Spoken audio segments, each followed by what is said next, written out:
अच्छा सुनो, सब्सक्राइब करते वक्त ना घंटी बजा देना ताकि जब मैं ऑनलाइन आऊँ तो तुम्हारे फोन की भी घंटी बजे।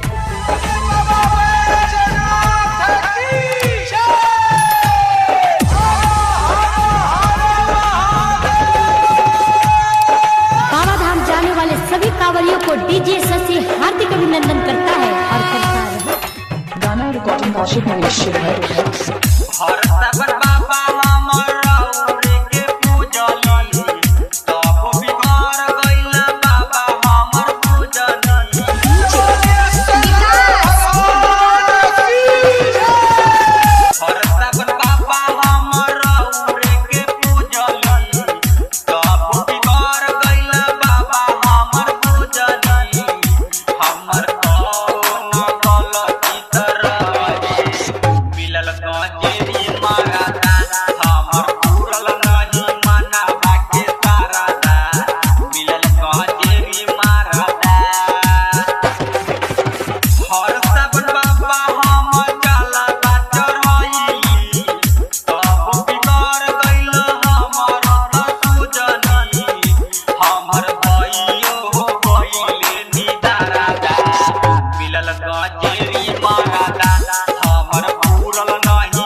कैसे कटी बाबा हमर जिंदगी।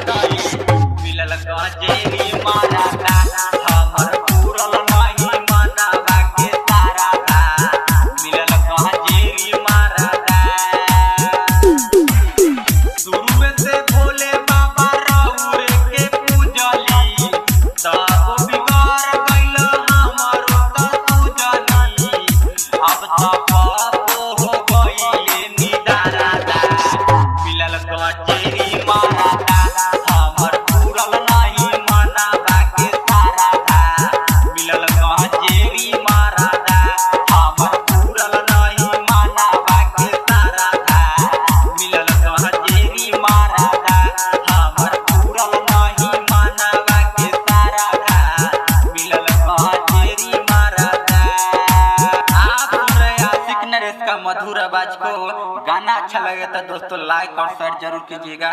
धन्यवाद दोस्तों। गाना रिकॉर्डिंग आशिक नरेश शिवहर। गाना रिकॉर्डिंग आशिक नरेश शिवहर।